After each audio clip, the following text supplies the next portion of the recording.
안녕하세요. 저는 경기도에 거주 중인 올해 40 접어든 여성입니다. 저는 현재 법률을 다루는 일을 하고 있으며 꽤 오랜 시간 이 일을 해왔습니다.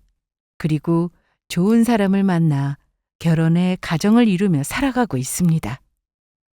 남편은 대기업 계열 연구소에서 기술직으로 일하고 있고 성심이 착하고 어디 하나 모난 곳이 없는 사람입니다. 남편은 위로 형이 하나 있는데 나이 차이가 제법 많이 납니다. 그렇다 보니 어린 시절은 큰 형네 손에서 자랐다고 들었습니다. 몸이 많이 약하신 어머님께선 육아에 적극적으로 나서기가 어려웠던 상황이었고 남편이 태어났을 당시 아버님은 교통사고로 일찍 세상을 떠나셨다고 하셨습니다. 그런데 세월이 지난 지금 그 큰 형네는 키워준 걸 구실로 남편의 재산과 금융까지 장기간 손에 쥐고 있는 것이었습니다. 쉽게 말해 저희 남편 돈으로 본인의 투자며 부동산이며 제멋대로 사용하고 일명 돈놀이를 아주 재미나게도 하시며 살았더라고요. 그것도 모르고 여태껏 본인을 키워준 것에 감사한 마음으로 그저 효도하고 베풀면 살았던 남편이었습니다. 남편을 오랜 세월 자식처럼 돌보아주고 키워주신 은혜는 감사하게 생각하지만 그걸 이용해 남편의 돈까지 탐한 것은 용서할 수가 없었습니다.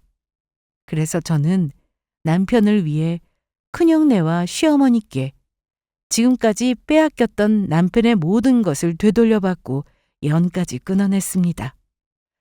오늘은 그 이야기를 들려드리고자 합니다. 저희는 둘 다 늦은 나이에 만나 결혼을 하게 되었습니다. 오랜 시간 각자의 삶을 살아온 만큼 성숙한 관계를 기대하며 시작한 결혼이었습니다. 제 남편은 조용하고 참 착한 사람입니다.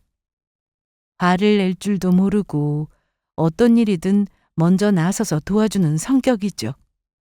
남의 말에 귀 기울일 줄 알고 웬만한 일엔 누구 탓을 하지도 않는 사람입니다.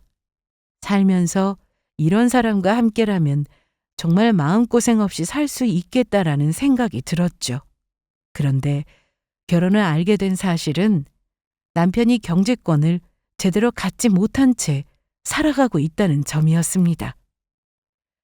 사실 결혼 전에도 그런 부분이 있다는 이야기를 어느 정도는 듣고 알고 있었던 상황이었지만 결혼을 하고 나면 자연스럽게 정리가 되리라 생각했고 상황도 달라질 거로 생각했었습니다.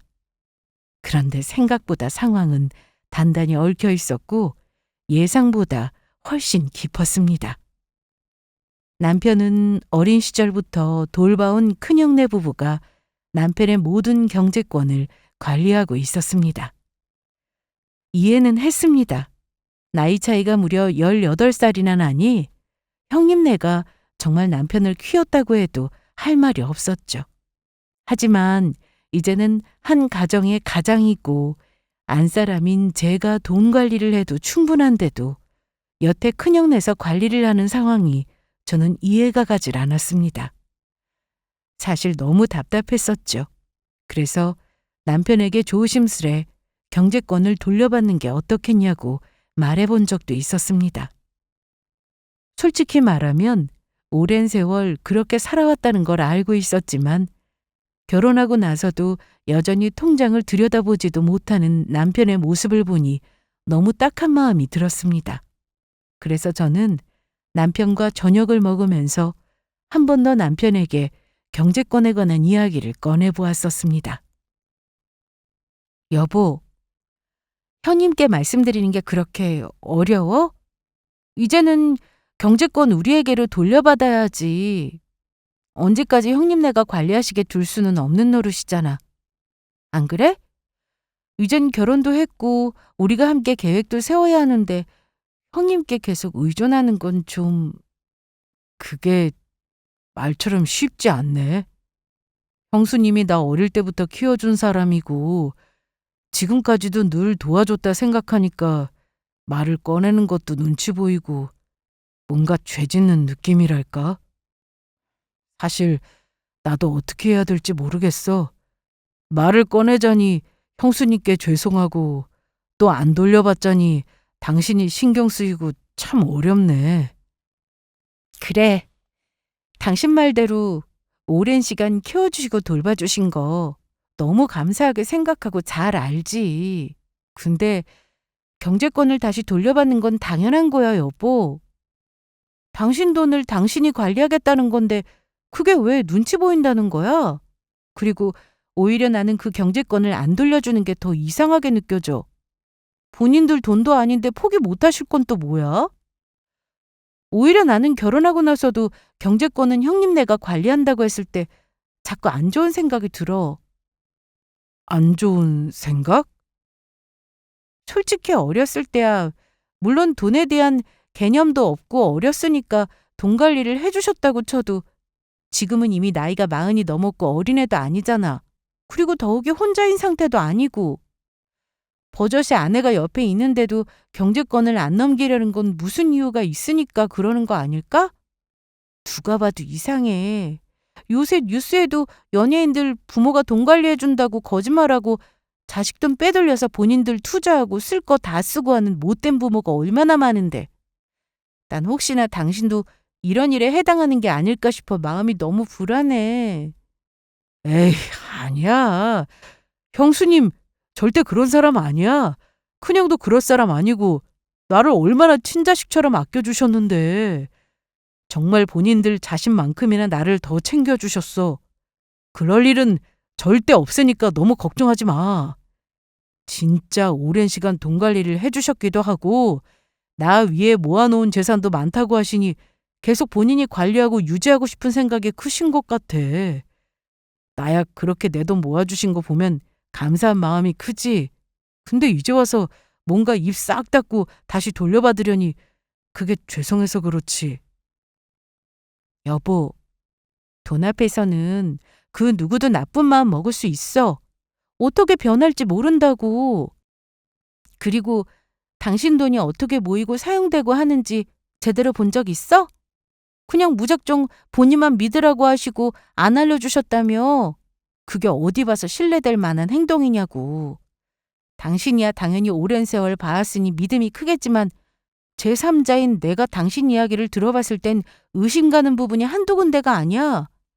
그리고 이제는 결혼도 했고 내 남편이 이런 상황에 놓여 있는 걸 가만히 두고 보고 있는 아내가 어디 있겠느냐고.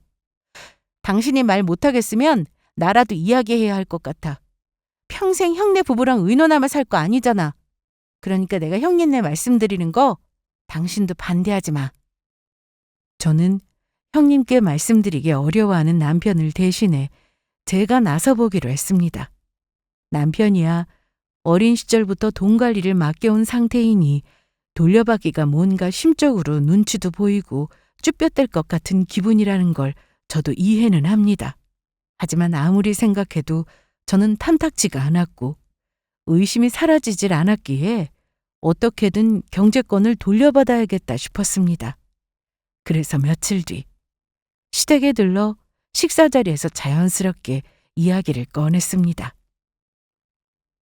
형님, 저기 괜히 오해하실까 조심스럽긴 한데요. 저희가 이제 가정을 꾸린 지도 어느 정도 됐고 앞으로의 계획도 세워야 해서요. 경제적인 부분은 저희가 조금씩 직접 챙겨보는 게 어떨까 싶은데 저도 직장 생활도 오래 했고 제 월급은 전부 제가 관리하면서 살아왔거든요. 형님 보시기에 제가 못 믿어오실 수도 있겠지만 앞으로 혁수 씨 건 제가 맡아서 챙겨보는 게 어떨까 싶어서요. 돈 관리는 우리한테 맡겨야 제일 안전하다고 몇 번을 말해. 혁수가 지금처럼 자리 잡은 거 누가 도와줘서 된 건지 잊었어? 그 나이에 대학 다시 보내고 직장 알아봐 준 것도 우리야. 재산이든 금융이든 그건 계속 내가 관리할 거고 너는 그런 거 신경 쓰지 마. 가정에만 충실하라고. 너 혁수가 어떤 애인지 몰라서 그래? 우리 아니었으면 혁수 성격에 돈이란 돈은 다 퍼줬을 거다.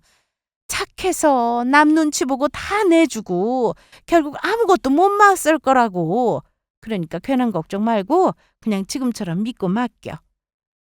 형님, 형님 말씀 충분히 이해해요.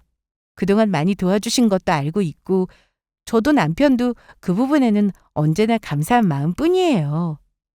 다만 이제는 저희도 한 가정을 이뤘고 함께 계획하고 책임져야 할 일들이 점점 많아지잖아요. 그러다 보니 경제적인 부분도 저희가 직접 챙겨보는 게 필요하지 않을까 싶어서요. 그동안 정말 많이 도와주셨다는 건 잘 알고 있어요.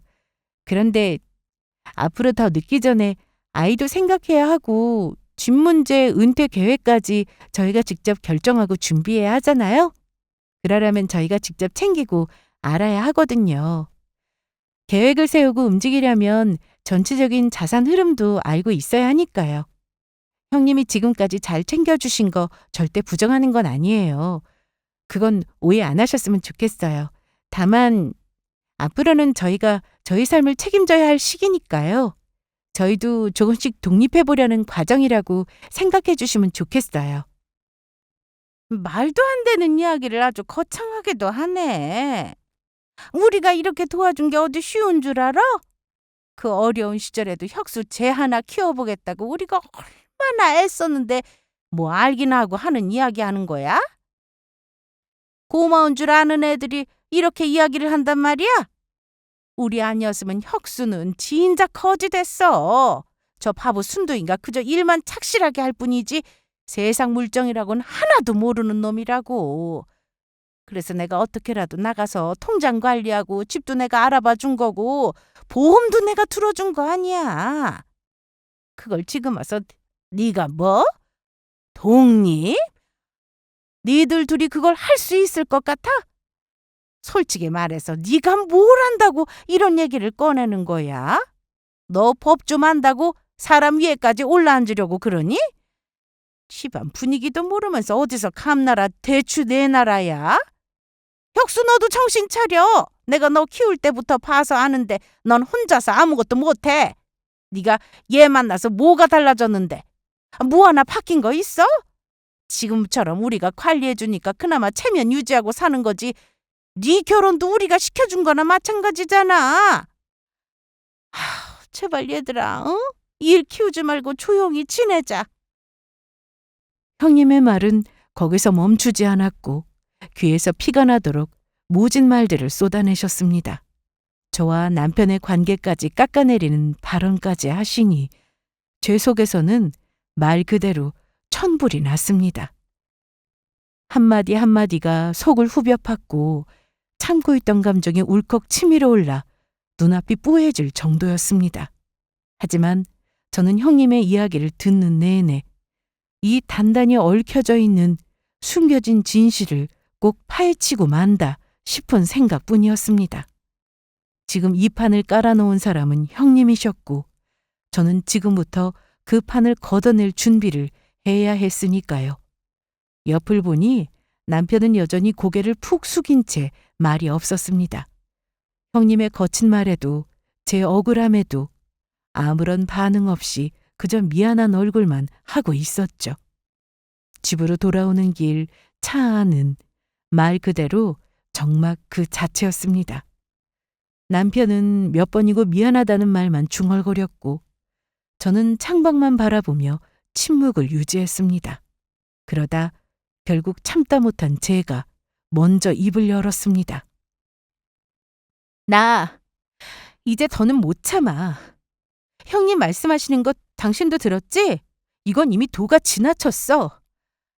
고마움이 아니라 그냥 당신을 지배하려고 하는 거라고. 꿍꿍이 분명히 있어. 이게 뭔지는 모르겠지만 정말 순수하게 도와주려는 의도는 내 눈엔 하나도 안 보였거든. 부탁이니까 이제는 제발 나 말리지 마. 이대로 계속 가면 우리 둘 다 평생 끌려다니고 결국 아무것도 안 남아. 나 당신 금융 내역부터 정리해 볼 거야. 계좌, 보험, 부동산, 형님이 관리한다는 거 싹 다 한번 확인해 보려니까 당신 아무 말도 하지 마. 당신은 내 남편이고 나는 당신 아내야. 우리 것은 우리가 관리하는 게 맞고 이거에 동의하지 않으면 우린 갈라서는 게 맞아. 어떻게 생각해? 알겠어. 당신이 하고 싶은 대로 해. 확인하고 싶은 게 있다면 그것도 확인하고. 나도 형수랑 결혼한 게 아니고 당신이랑 결혼한 거니까 당신 뜻에 따를게. 저는 마지막으로 단호하게 남편에게 이야기하였고 남편도 제 말에 어쩔 수 없이 동의했습니다. 아니, 할 수밖에 없는 상황이었죠. 저는 반드시 확인해야만 남편 돈의 행방을 찾을 수 있을 것 같았고 아무리 형님네에서 오랜 시간 키워주신 것이 고마운 마음이 클지라도 아닌 건 아니니 바로잡을 건 바로잡아야 했습니다. 그리고 더욱이 그게 저의 남편이 일이니 제가 가만히 있을 수가 없었죠. 그래서 저는 본격적으로 형님이 숨기는 남편의 재산과 내역을 하나하나씩 추적해보기로 했습니다. 남편의 말처럼 단순히 형님이 관리해주고 있다라고 보기에는 석연찮은 점이 너무나도 많았습니다. 저는 남편에게 협조를 구했고 자신의 인감증명서, 공동인증서, 각종 금융서류를 내주었습니다. 법률 지식이 있는 저로선 그 정도만으로도 자산 흐름을 파악하는 건 그다지 어렵지 않았습니다. 필요한 경우 공공기관과 금융기관에도 정식 절차를 통해 자료를 요청했고 때론 간접적인 세금 고지서나 통신 자료까지 참고하면서 살펴보았습니다. 추적하면서 가장 먼저 확인된 건 제 예상에 적중한 내용이었습니다. 남편 명의의 자산이 조용히 다른 사람의 이름으로 넘어가고 있다는 사실이었죠. 몇 년 전 남편 이름으로 샀던 아파트가 지금은 아주버님 명의로 등록돼 있었습니다. 등기부만 보면 정상적인 매매처럼 보였지만 자세히 들여다보니 매수대금은 전부 남편 계좌에서 출금된 내역이었습니다. 서류상으로는 아무런 문제가 없어 보였지만 실상은 남편의 돈으로 산 집을 아주버님 이름으로 돌려놓은 것이었습니다. 명의 이전 당시 남편은 그 사실조차도 몰랐고요. 이제 겨우 하나 발견했는데 앞으로 어떤 숨겨진 일들이 더 나올까 너무 화가 났습니다. 또한 남편 계좌에서는 매달 고정적으로 큰 금액이 빠져나가고 있었습니다. 이체 대상은 일정했고 그중 대부분이 형님과 아주버님의 개인 계좌 그리고 아주버님이 운영하는 사업체로 흘러들어가고 있었습니다. 금액이 너무 크고 규칙적이어서 생활비라기엔 말이 안 되는 얘기였고 장기간 이어져 온 사실에 입을 다물 수가 없었습니다. 그중 눈에 띄는 건 남편 계좌에서 형님 명의의 어떤 투자회사로 꾸준히 송금된 자금이었습니다. 처음 보는 상호가 남편 계좌 이체 내역에서 반복적으로 찍혀 있어 법인 등기부를 확인해 보니 그 회사의 대표는 다름 아닌 형님이었습니다. 투자 관련 사업을 하는 법인이었지만 수익은 거의 없었고 손실만 계속 쌓여 있던 겁니다. 그런데 그런 회사에 남편의 돈이 수년간 흘러들어가고 있었다는 겁니다. 알고 보니 형님은 남편 명의의 돈으로 본인 사업자금을 충당하고 있었던 거죠. 게다가 그 돈 일부는 다른 계좌로 옮겨져 주식 투자나 부동산 계약금으로도 쓰이고 있었습니다. 겉으로는 형님 개인의 재산처럼 보이지만 실상은 남편 돈이 여기저기 흘러다니고 있었던 겁니다. 결국 형님은 남편 돈으로 투자회사를 운영하고 주식과 부동산에까지 자금을 굴리는 이른바 돈놀이를 해오고 있던 것이었습니다. 그리고 그 모든 흐름 속에서 남편은 한 번도 자신이 무엇을 소유하고 있는지, 돈이 어떻게 쓰이고 있는지를 모르고 있었다는 겁니다. 그 모습을 보면서 저는 솔직히 많이 답답했습니다. 하지만 한편으론 너무 안쓰럽기도 했죠. 어릴 적부터 큰형네 손에 자라며 그저 감사한 마음 하나로 형님을 맹목적으로 믿어왔던 사람이니까요. 남편은 원래 누군가를 의심하거나 계산적으로 따지는 성격이 아닙니다. 사람을 믿고 의리 하나로 버티며 살아온 사람이죠.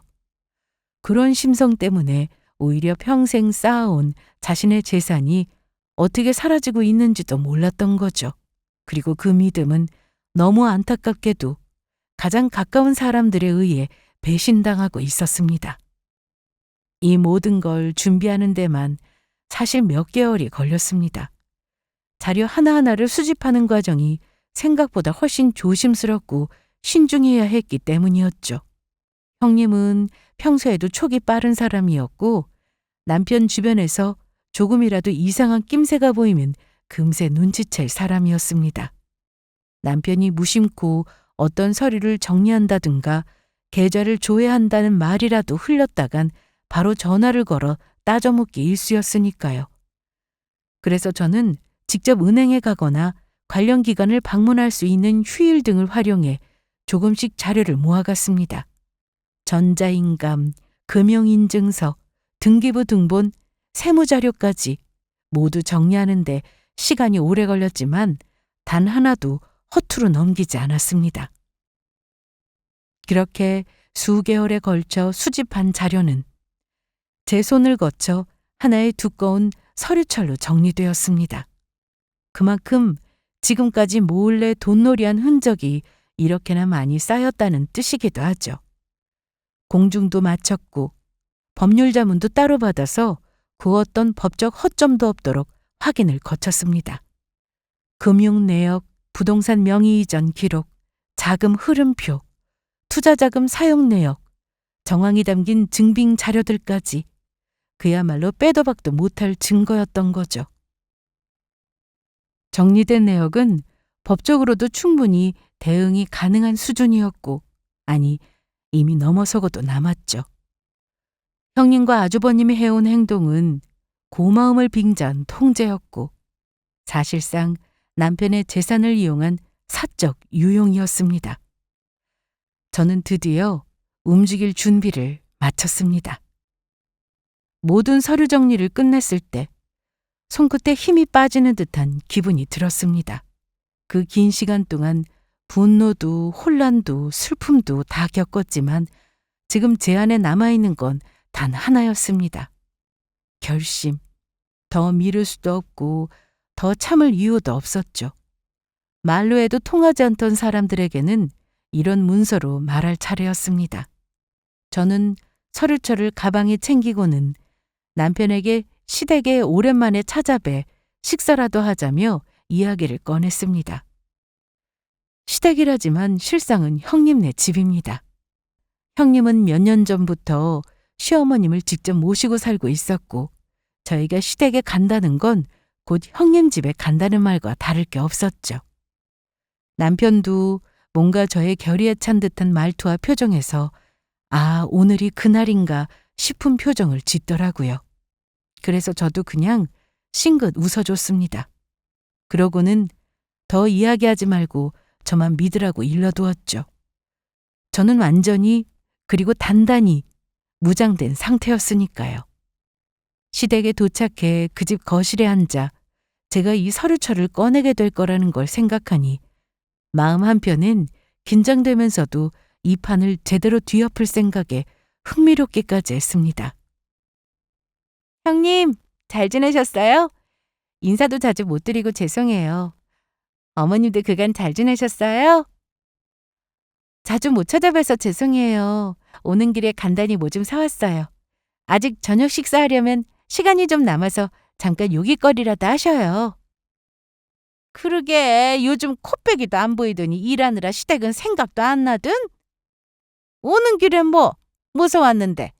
아유, 얄궂은 것도 사왔네. 뭔데 이런 건? 맛있기를 유명해서 사와봤어요. 수제 쿠키요. 그 가게에서 파는 차도 사와봤어요. 차 한 잔 드릴까요, 형님? 어머님은 탄 거 좋아하시니까 이 과자 드셔보세요. 아이, 차는 됐고 너 잠깐 나랑 얘기 좀 하자. 내가 혁수 생각해서 한동안 가만히 있었는데 이제는 좀 말해야겠더라.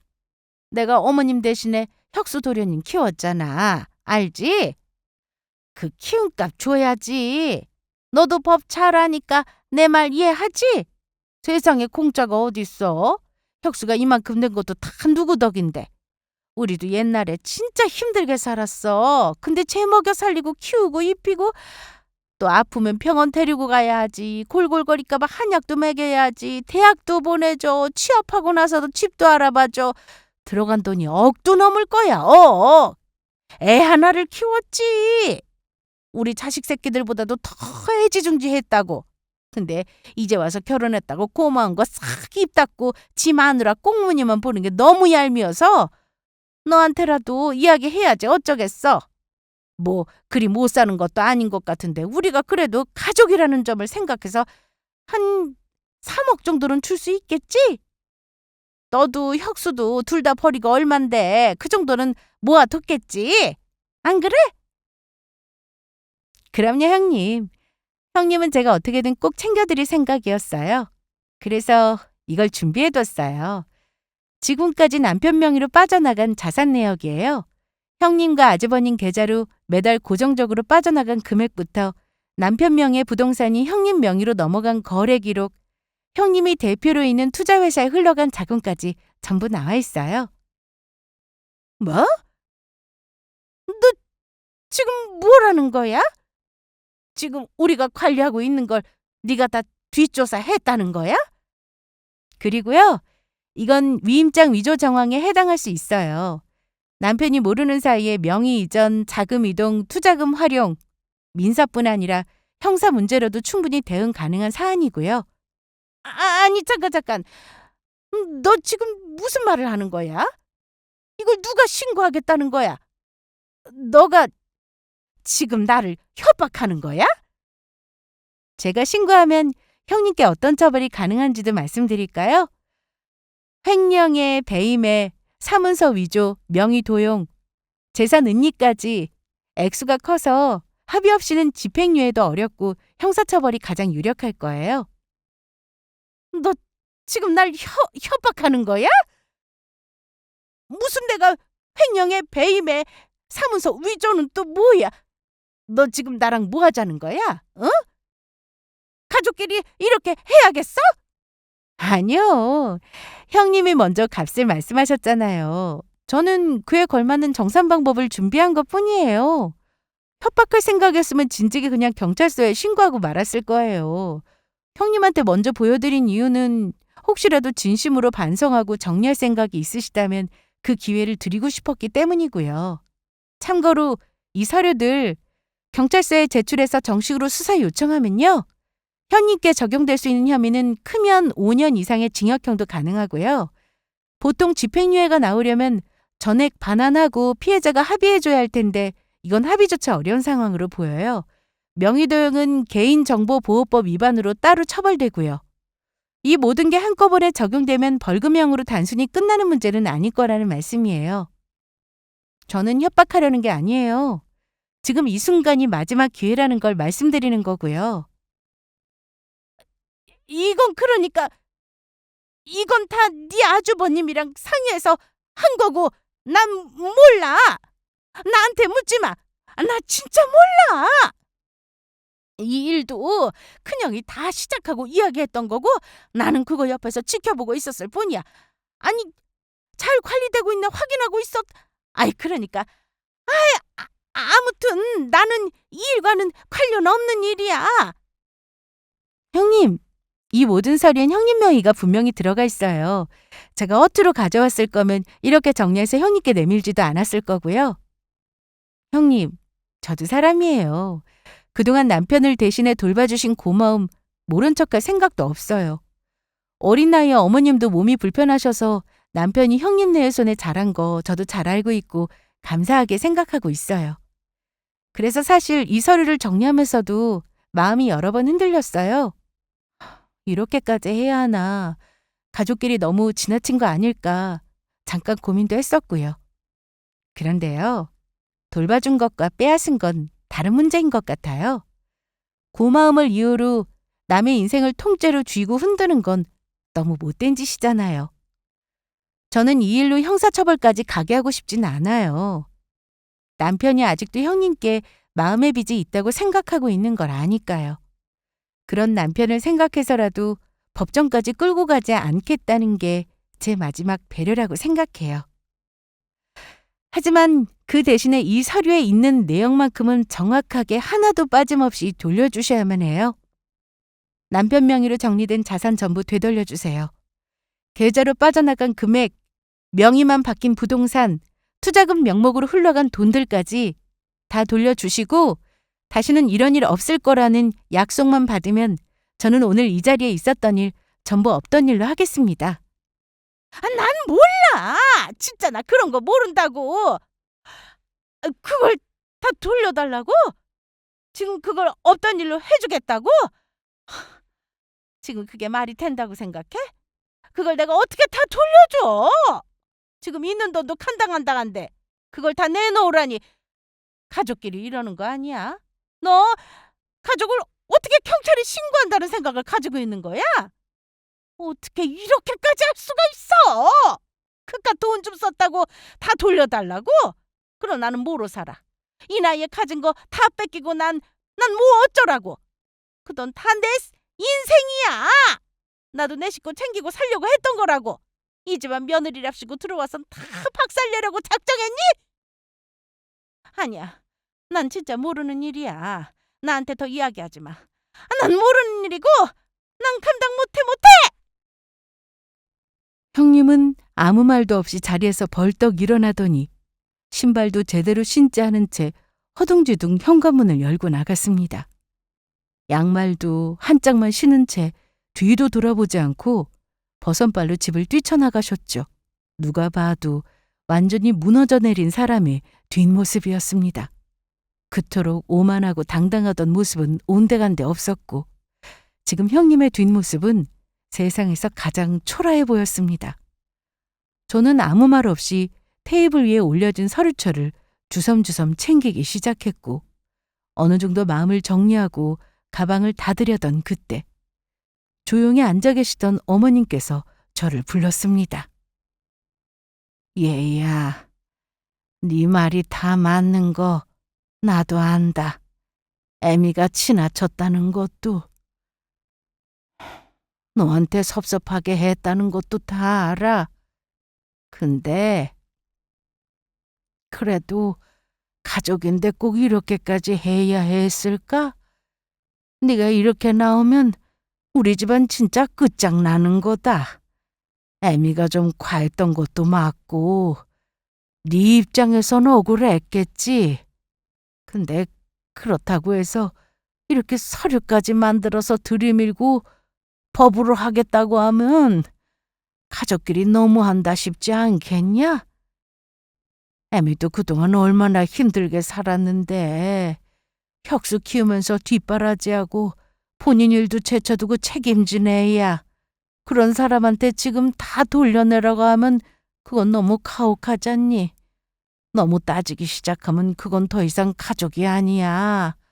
그리고 네가 너무 몰아붙이고 있는 것도 사실이고 애미가 집을 뛰쳐나간 것도 네가 너무 무섭게 나오니까 그런 거지.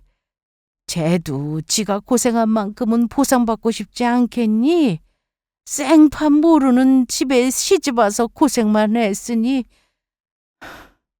이건 네가 좀 이해해 줘라. 네가 앞으로 우리보다 살 날이 더 많은데 그때 여유롭게 지내면 되지. 뭘 그렇게 다 돌려내라 그러는 거냐. 너가 좀 참았으면 좋겠구나.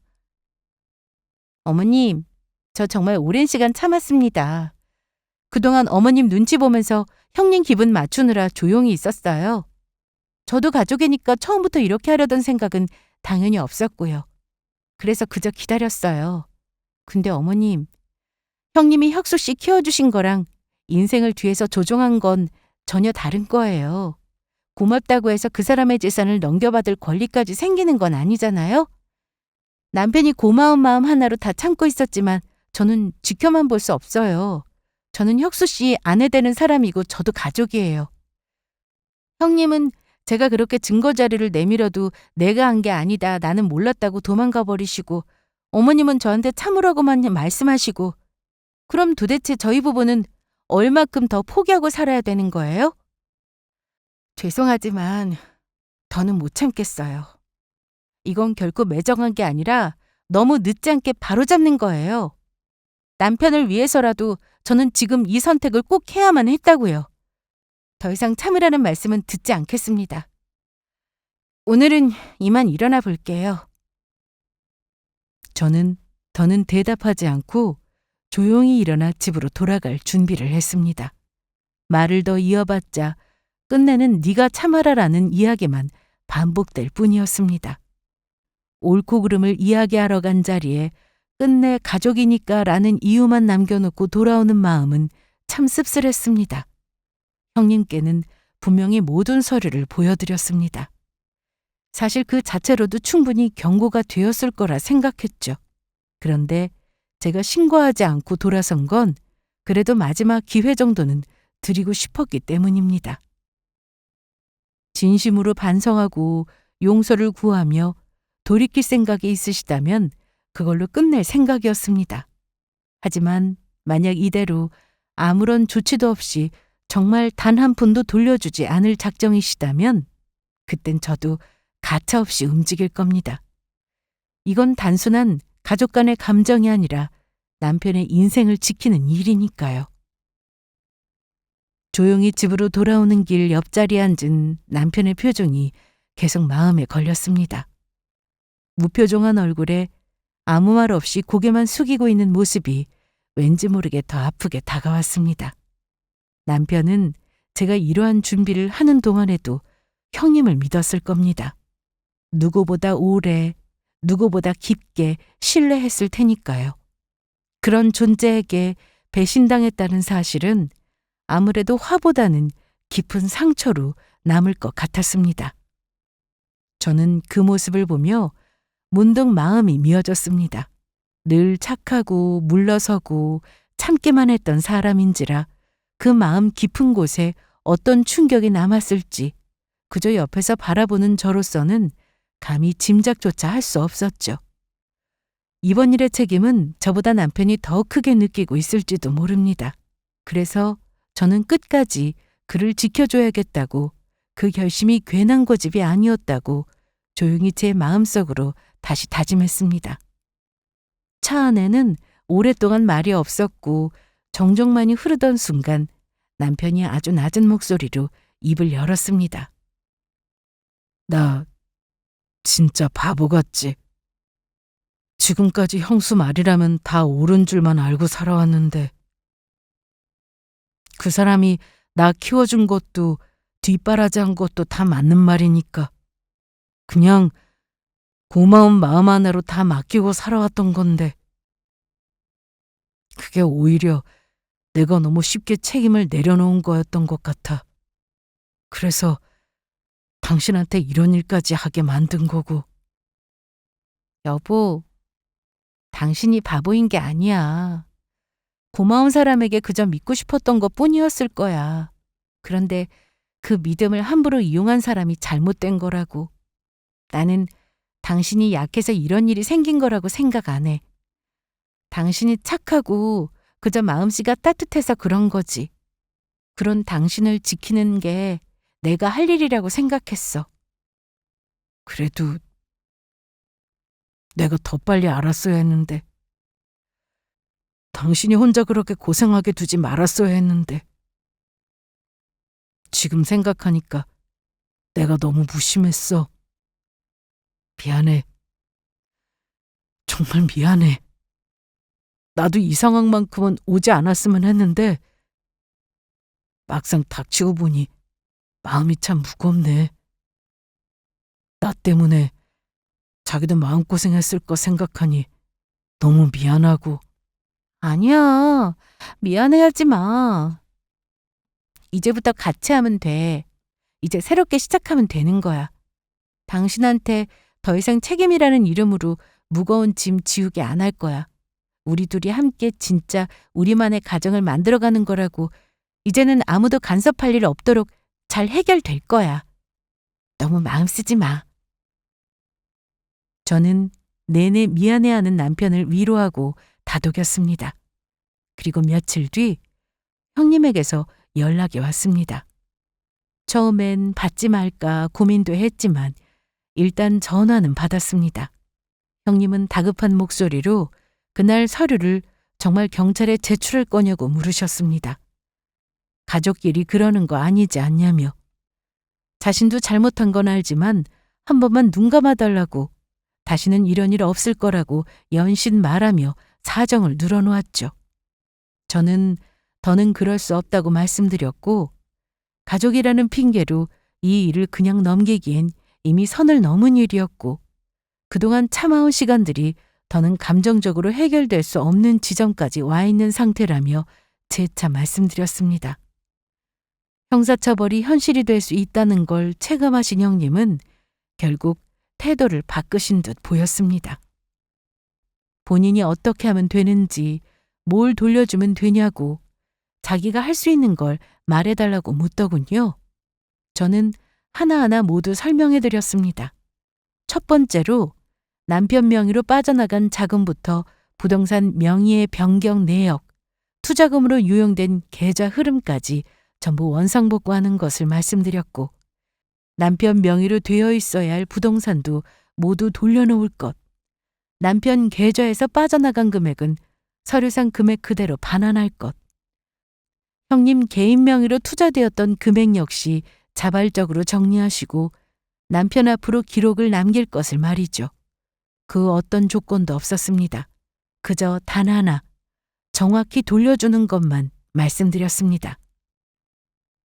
형님은 결국 제 말대로 대부분 재산을 정리하기 시작했습니다.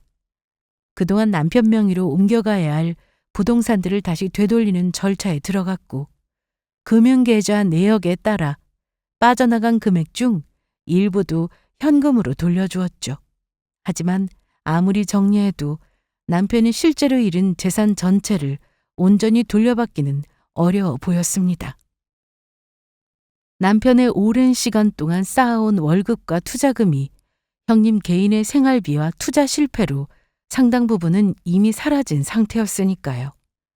정확한 계산서를 들이대고 하나하나 짚었음에도 돌려받아야 할 금액 중 상당 부분은 여전히 채워지지 않고 있었습니다. 결국 형님은 저에게 다시 연락을 주셨습니다. 지금 상황에서 자산을 다 정리하고도 여전히 부족한 금액이 있으시다며 그건 좀 봐줄 수 없느냐고 말이죠. 제가 바라는 금액이 결코 적은 돈이 아니라며 그걸 다 채우는 건 본인 입장에선 이제 불가능에 가깝다는 것입니다. 하지만 저는 끝까지 단호하게 말씀드렸습니다. 내가 어느 정도 정말 최선을 다해서 정리하고 돌려주려고 했어. 다른 것들도 정리하고 이것저것 팔아봤는데 정말 몇 푼 안 남았어. 네가 바라는 그 돈, 공 하나 틀리지도 않고 전부 액수를 맞추는 거, 그거 너무 무리야. 그만큼은 다 못 채워. 나 이제 가진 것도 없고 기댈 데도 없어. 이쯤에서 그냥 서로 덮고 넘어가면 안 되겠니? 형님, 그 돈은 저희 남편이 고생해서 모은 삶의 흔적과도 같은 거예요. 지금 남편이 겪은 상처는 금액 이상으로 깊어요. 그걸 돈으로 환산할 수조차 없다고요. 이미 돌려받을 수 있는 시간은 지났고 지금은 정산이 필요한 시점이에요. 어떤 방법을 써서라도 돈을 찍어 만들어서라도 돌려주셔야 하는 게 형님 몫이에요. 형님이 정 감당 못하시겠다면 저는 법적으로 책임을 묻는 방법밖에 더는 없습니다. 저도 이제는 물러설 수 없어요. 야! 너 정말 이렇게까지 할 거야? 지금까지 내가 뭘 못해줬는데. 내가 너희 남편 내가 안 키웠으면 네가 지금 이런 입장에 설 수 있었을 것 같아? 나도 잘못한 거 알아. 인정한다고. 근데 사람이 숨은 좀 쉬고 살아야지. 있는 거 없는 거 다 팔아 갖다 줬는데 이젠 나보고 집까지 팔으라고?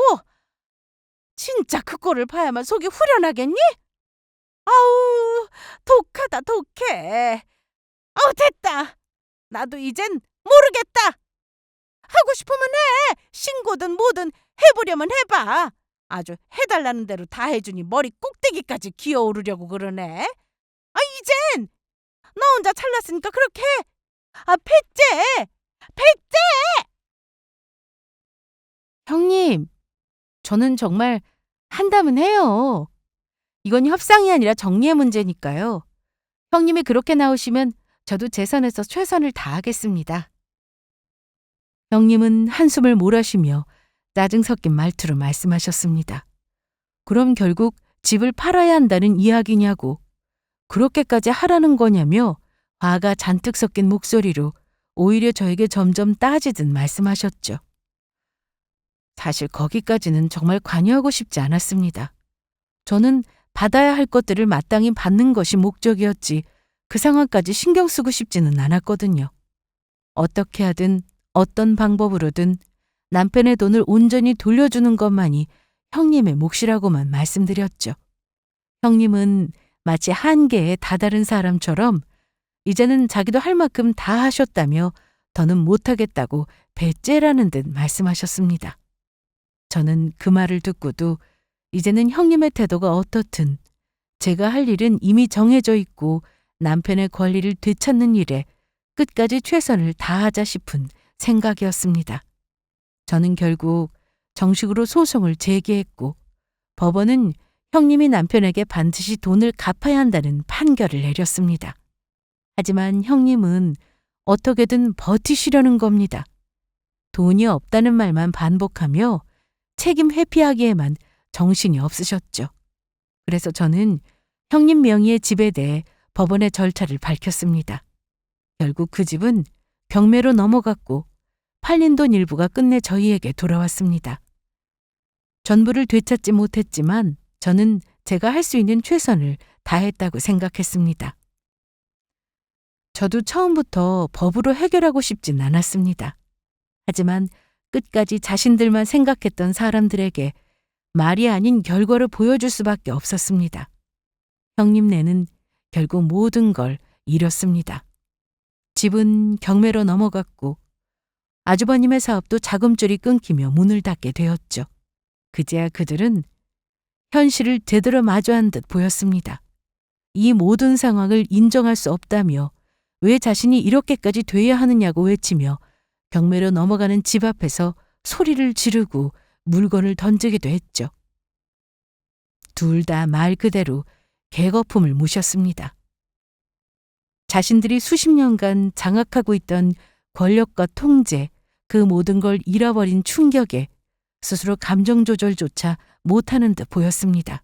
그리고 그 분노와 허탈함은 결국 마지막 남은 희망처럼 남편을 찾아오셨고 형님은 얼굴이 다 상한 채로 오셨습니다. 혁수야, 정말 미안하다. 내가 너무했다는 거 알아. 근데 진짜 몰랐어, 그땐. 내가 그렇게까지 했던 것들이 잘못이라는 걸. 그땐 그냥 당연한 줄 알았어. 지금 이 상황 너 아니면 해결할 방법이 없어. 너까지나 모른 척하면 나 진짜 끝이야, 이제. 제발 딱 한 번만, 이번만 손잡아줘. 너 위해서도 어머님 위해서도 나 그렇게 살아왔잖아. 형수님, 저 어릴 때 저한테 정말 많은 걸 해주셨다는 거 알아요. 밥도 챙겨주고 학교도 데려다주고 부모님 못하신 걸 형님이 다 해주신 것도요. 그래서 저 지금껏 한 번도 형님한테 고개 똑바로 든 적 없었어요. 돈이고 명예고 뭐든 다 맡기고 살았던 거 그저 형님과 형수님 믿었기 때문이에요. 근데 그 믿음을 그냥 이용하셨어요. 고마운 마음까지 빼앗아 가신 거잖아요. 더는 저 자신한테 부끄럽게 살고 싶지 않습니다. 죄송합니다. 이제는 저도 저 자신을 지키며 살고 싶습니다. 혁수야, 이러려고 그런 건 아니었다. 나 네 형이야. 지금 상황이 너무 막막해서 그래. 우리 집도 다 나가게 생겼고 형수 상태 봐서 알잖냐. 말이 아니야. 진짜 미안한데 한 번만 도와주라. 예전처럼 형 동생 사이로 생각하고 나 한 번만 봐줘라. 다시는 안 보고 살 것도 아니잖냐, 응? 형님, 저 이제 그런 말 듣고 무너질 만큼 약하지 않아요. 제가 그동안 형님 믿고 어떻게 살아왔는지 형님이 더 잘 아시잖아요. 고마운 마음으로 시작했는데 결국 남은 건 배신뿐이네요. 형님은 가족을 챙긴 게 아니라 가족을 이어간 거예요. 그동안 받은 만큼 돌려드렸다고 생각해요. 앞으로는 더는 아무것도 줄 수 없습니다. 그리고 이제는 안 보고 사는 게 서로에게 좋을 것 같습니다. 더 이상 연락드릴 일도 없고요. 남편의 이야기에 형님과 아주버님의 얼굴은 완전히 굳어버리셨고 남편은 아무 말 없이 자리에서 일어났습니다. 그들은 가진 것의 대부분을 잃었고 이제야 그들 스스로도 자신이 했던 일이 어떤 결과를 불러왔는지 실감하고 있었습니다. 이제는 관계를 지키기 위한 대화가 아니라 관계를 끝내기 위한 마지막 대화를 주고받았었죠. 당장에 집을 내쫓긴 저들을 보고 저희는 잠시 고민했습니다. 왜냐하면 어머님께서 형님네와 함께 살고 계셨기 때문에 어머님마저 나앉게 되는 것은 도저히 못할 짓이라고 생각했기 때문입니다. 결국 저희는 법의 절차는 그대로 두되 그와는 별개로 작은 전셋집 하나를 따로 구해드렸습니다. 절대 형님을 위한 것은 아니었습니다. 어머니께서 머물 곳이 있어야 했고 연세도 있으신 상태에서 갈 곳 없이 계시는 모습을 그저 지켜만 보고 있기에는 너무 도리가 아닌 듯 싶었습니다. 저희가 손을 내민 건 용서가 아닌 그저 책임에 대한 결산, 딱 그 정도였고 어머니께 드리는 마지막 예우라 생각했습니다. 정말 모르는 남이었음 이 정도로 절대 끝내진 않았을 겁니다. 참교육 제대로 시켜드리고 형사처벌이든 받을 수 있는 벌이란 벌은 다 받게 했을 겁니다. 하지만 저는 생판 남이었을지 모르는 사람들이지만 남편에겐 아니었으니까요. 이미 이 일로 상처받고 있는 남편 때문에라도 그것만은 참고 싶었습니다. 가지고 있는 모든 걸 돌려받은 거로 그쯤에서 마무리하기로 했죠. 모든 일이 끝나고 남편은 한동안 많은 생각에 잠겨 있는 듯 보였습니다. 죄책감, 미련, 후회. 수십 년 동안 가족이라는 이름 아래 안고 살았던 무게들이 그에게서 서서히 떨어져 나가고 있었죠. 저는 그 곁에서 아무 말도 하지 않고 그저 남편의 마음이 조금이라도 정리되기를 기다려 주었습니다. 그 마음이 정리되는 데까지는 다소 시간이 더 걸릴 거라는 생각이 듭니다. 저는 남편 곁에서 묵묵히 응원하고 있을 겁니다. 이젠 뒤를 돌아보지 않고 저희만의 길을 걷기 위해서요. 이제는 상처를 딛고 더 단단하고 조용한 일상 속에서 서로를 더 깊이 바라보며 살아가려 합니다. 아직 완전히 회복된 건 아니지만 저희는 매일 조금씩 더 나은 삶을 향해 나아가고 있습니다. 지금 이 글을 읽고 계신 여러분도 그 여정을 함께 응원해 주시길 바랍니다. 그리고 언젠가 저희와 같이 누군가가 나의 경계를 함부로 넘으려 할 때 이 이야기가 작은 용기가 되었으면 좋겠습니다. 감사합니다.